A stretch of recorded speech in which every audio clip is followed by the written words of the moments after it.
Hi guys, welcome to my channel. For those of you who don't know me, my name is Ruchika and I'm a recruiter with Microsoft.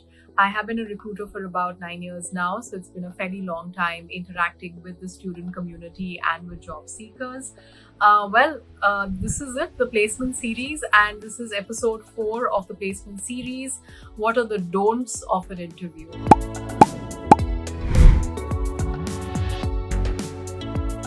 Now, everybody talks about what should I do, what should I wear, what should I say, but nobody talks about what I shouldn't do and what I shouldn't say. So, like I said, in an interview, it's so important to create the right impression.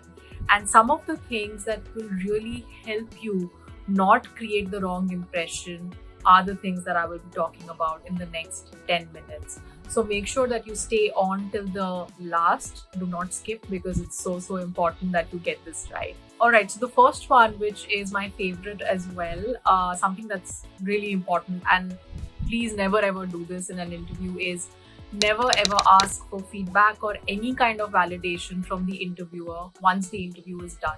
Now, I myself have seen myself in situations where I've finished an interview and the candidate, very blatantly asks me, "So, how did I do? How did it go? Did you like my candidature? Was I good?" And that really makes me a little nervous, because you're not ready for a question like that. I understand that you want to ask feedback, but there is a better way of asking feedback. You cannot just directly ask an interviewer, "So, how did I do? Can you tell me how did I perform?" Right? So never ever ask for feedback right after the interview is done. In fact, nothing puts out an interviewer more than that question. Like, I genuinely, and I don't mean any disrespect to anybody, I know they come with a good heart, but I genuinely get very irritated when somebody asks me this. So number one, never ever ask for validation of any kind once the interview is over. The second one, don't show that you're nervous. I know that some people think that it might come across as you being vulnerable, that you're showing that you're vulnerable, you're showing you're nervous, it's a good thing. But no, I have taken interviews where people have actually started stuttering because they're so nervous. And while they might be good, and I'm not denying that, but the first impression that I get of them is, wow, I don't think this person is cut out for the job. I mean, if this person is, not even able to face an interview, I don't know if this person will be able to face the pressure of working in an organization like ours. So never show that you're nervous. You're not helping your case at all. Even if you're nervous, never say that, "Oh, I'm nervous, I'm worried, I'm anxious. Yeah, this is like my dream company." No, you do not have to show that. In fact, show that you're confident, show that you're about to get that job only because you're confident and you have the right skill set. So never ever show the vulnerable side of you, at least in an interview conversation, or whatever that you're doing with an interviewer. So make sure that you are confident and don't show that you're nervous at all. The third one is never ask a negative question about the company that you're interviewing for.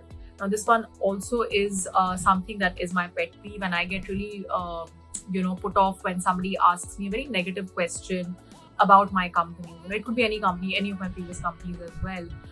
And people think that, oh, by asking a question like that, they are being, smart, and they're trying to create an impression. In fact, it is doing the exact opposite of that. So it's not creating a good impression, it's creating a bad impression, right? You are asking a negative question to someone who's employed by that organization.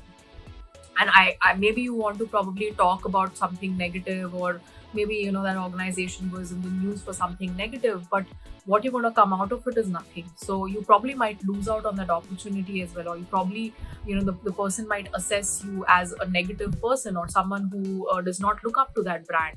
And so do not ever talk negative, or do not ever ask a negative question about the organization, because employees are very loyal.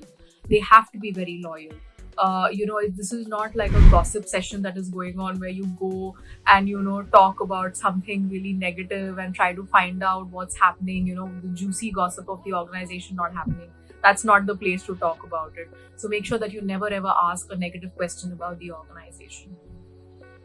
The fourth one is never fake stuff on your resume. Now, this one I can't even stress enough on this. Like, if I could, probably I would write it down somewhere and post it, but never ever fake stuff on your resume. Folks, it is so important that you do not do this because interviewers are smart. Do not take them for granted. They are in the industry for so many years. They know how to catch a lie. So make sure whatever it is that you have been doing, and if you've been genuinely doing that, put only that on your resume. You don't have to put stuff, fake stuff, to get noticed. It's not going to take you far. So what happens is, in fact, I have, again, I've interviewed people where they tend to kind of lie stuff, and I don't know, maybe I'm pretty good at it, but I do cross question because I want to know if they've genuinely done that or they haven't.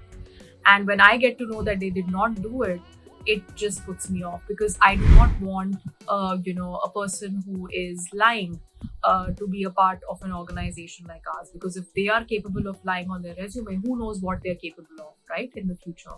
So make sure that you do not lie on your resume at all. The last one is, and this one is again something that you have to keep in mind: never discuss compensation unless the topic is brought up. Now, a lot of students obviously want to know, oh, what is the compensation they are getting, what are the stocks they are getting, what are the benefits they are getting.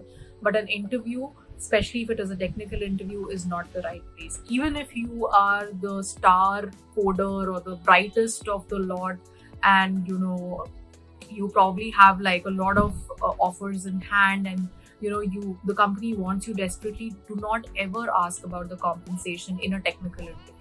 There is a separate place which is an HR interview where you can ask these questions.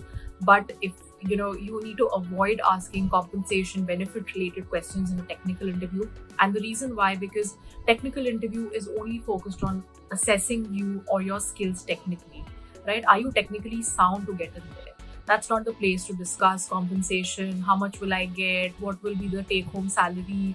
Tax cut ke kitna aega? I mean, don't do all of that. It just looks very cheesy. Like, it comes across as very cheesy, and you don't want to come across as that. So make sure that you do not ever discuss compensation, especially in a technical interview. If you have any questions about the compensation, you can do that once you get the offer letter in hand. Just shoot out an email and ask whatever it is that you want to know. I'm sure the HR of that company would be more than happy to get on a call and explain the compensation meeting. All right, with that, I come to the end of this episode. I hope that my tips and tricks and insights help you nail that virtual interview, and hopefully you come out with a dream job or a dream internship or whatever it is that you need. And until then, I'm going to be back with part 5 of my episode pretty soon.